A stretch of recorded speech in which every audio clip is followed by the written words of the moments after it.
Hey everybody, I'm Jason Creel and this is the Lawn Care Life. Today I want to talk to you about big properties versus small properties for your lawn care business. Which is better? What's the pros and cons of it? Let's get right to it. All right, I'm gonna turn around this way just for a minute. The wind is blowing in a certain direction. I'm afraid I'm gonna pick up some wind noise, but just to show you, you can see the property here that I've been working on today. It's quite a large property. I'm gonna turn around for the wind reasons. But this property is about 3 acres. And I used to think, I hate these big properties because they take up so much time. But I've been thinking and sort of switching my opinion on large properties and small properties.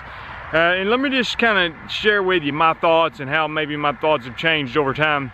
For the longest time when I was mowing lawns, I just thought why does it not make more sense just to do the small and maybe medium-sized property? I know that may be defined differently depending on where you live. You may say, well, we don't have any small properties. When I say small, I'm talking 2,000 to 3,000 square feet of grass, just real small yards. Medium size in my area might be 5,000 square foot lawns or something. But the advantage of those is a lot of times they're in a neighborhood and you could get a lot of them in one particular neighborhood. I remember when I was mowing lawns years ago, I had one stop and we were mowing these lawns for $30 a piece. Some of you may say, well, I wouldn't do anything for $30. Well, it happened to be my most profitable hour of the week, probably, or at least one of them, because we would stop and we had 8 of them, I believe it was, on this same street. We could had 2 people helping me at the time, and we could do these 8 yards in about 1 hour. And you take 8 times 30 is $240 an hour, which is pretty good mowing these lawns, and it was really no big deal.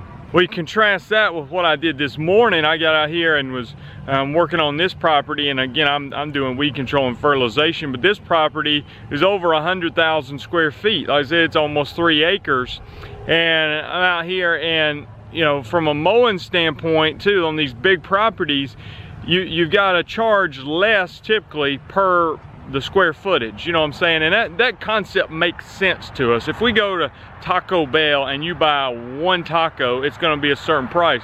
But if you buy 10 tacos, you're probably going to get them cheaper per taco, you know what I'm saying? That just makes sense from a business standpoint. So same thing with lawn care. You may say, well, that 2,000 square foot garden home, I'll do it for $30. Maybe yours is $40, $100, whatever you want to charge. I don't care. But let's say it's $30 for this example for 2,000 square feet.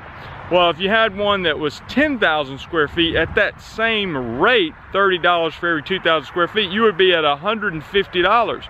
Well, chances are you're not going to be able to charge $150 for a yard that size, whether you're mowing, spraying, doing whatever. I mean, obviously, if you lay inside, you can charge a lot more than that. But I'm just using this as an example that typically, as the property gets bigger, your price per square foot goes down. So in my mind, it was like, it's obvious that the small properties are the most profitable. I mean, why would I, let me give you an example from the weed control standpoint. If I'm doing a small property, I might be charging $15 for every 1,000 square feet. So in that situation, if it was 3,000 square feet, it would be $45. Now my price is actually slightly less than that. But if I get up to 15,000 square feet, well, my price might be down to $6 or $7 per 1,000 square feet. There's a range, but it's going to be decreasing. Same thing with mowing. Typically, it's going to be less if you're mowing. Well, here's the key principle of the whole thing, is that your time is a key factor in how profitable you are. So how long it takes, which obviously correlates with how big the property is. Big properties take longer than small properties. That is one key factor in how much money you're making.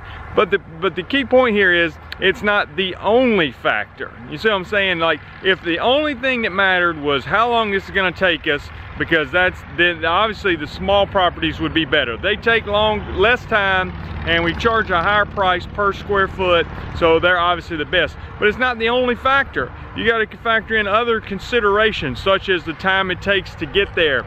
Your travel time. You got the wear and tear on your equipment. If you think about a big property, is going to have more wear and tear on your equipment than a small property. In the weed control and fertilization, for us, a lot of it has to do with the cost of the fertilizer or the herbicides you're using. Those are a big expense in the industry, so obviously a big yard is going to cost more on those things. So in most of these cases, it again is still favoring the small properties. You're using you know, less wear and tear on your equipment. You're using less fertilizers, herbicides, whatever, if you're doing that route. If you're using lawn care equipment, you're using less fuel, you're using less manpower, you know, man hours. If you go over to the large properties, what's the advantage of that? Less time traveling, okay? Because if you go and you're on this big apartment complex and it's going to take you and 6 people all day to finish it, then there's no travel time. You've got your crew working the whole time. You're not paying them to ride around in a truck. Same thing if it's just you out there, you know, like I'm doing this morning out here spraying this big 3-acre lawn. I mean, there was no wasted time. I've got a podcast playing on my phone and I'm out here spraying. And I'm just, you know, walking and spraying, walking and spraying. It's not stopping, winding in the hose, driving to somewhere else, stopping, you know. So that's a big advantage on these big properties, and that greatly makes up for the reduced price per 1,000 square feet. So again, on that small yard, if I'm charging $15 for every 1,000 square feet, great. On the big property, I may go down as low as 5 sometimes, or even lower maybe on certain situations, depending on what I'm applying, things like that. But the time is so much better, because on that $15 one, you're making money for about 5 minutes, which is maybe the time it takes you to do the job. I'm thinking weed control. If you're mowing, obviously it's going to take you longer than that. So I do have a video on YouTube where I mowed a lawn in less than 10 minutes one time. That included mowing, trimming, edging, and blowing off the clippings. I don't know. I've sort of come around where I'm just thinking that both have their advantages. What you don't want to do is to have a small property, let's say, you know, $30, $40 property. Like I said, the advantage of those is it's high price per 1,000 square feet. But you need to have multiple ones close together, because the disadvantage is you're only working for a short period of time. You're making that 30, 40, whatever dollars for a very short period of time, and then it's over. And if you've got to drive 15 minutes to get to another one, that's not good. You know, where that big one, you know, your price per square foot is much lower, but you're making money for the entire time. If it's an apartment complex, maybe my profit per man hour is lower, but there's no wasted travel time because we're here and we're working the whole time. So you got to price your yards accordingly. If you look at it and you say, well, I've got this, you know, this one small property over here by itself, you think, well, I either need to just quit doing that property, or I need to get some more in that area that I can make up for that wasted travel time. You know, because if I had 7 yards in that same neighborhood instead of 1, that could be one of my most profitable stops. But with 1, it's one of my worst stops. So is it a bad property? No. But you don't have the route density to make it more profitable, and that should improve over time as you grow your business. On the large property, they can be great. I'm out here today, I've done 2 large properties before 8:30 in the morning. I've already billed over $550 because they were large. I got out here early, got after it, and I wasn't wasting time driving around. And let me say this, it's another very important factor, especially if you're mowing grass. A lot of it too has to do with what kind of equipment you have. You know, I'm not gonna go bid on that apartment complex if I got a 21-inch push mower and a 36-inch walk behind. That's not the setup for that, okay? It's just not, unless it's, you know, has very little grass and a lot of islands or something.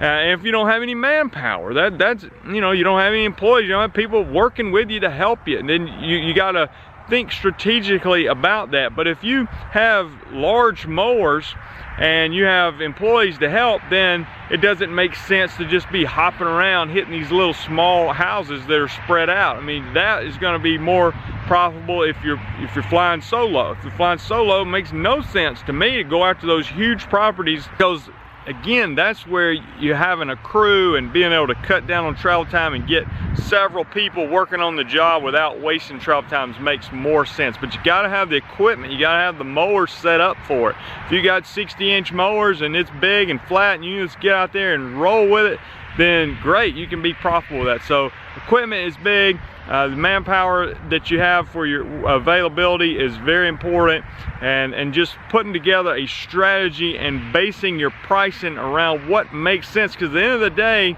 you know, what's profitable for you and your business on a particular yard may not be profitable for me and my business. So I may have to adjust my prices. You may have to adjust your prices.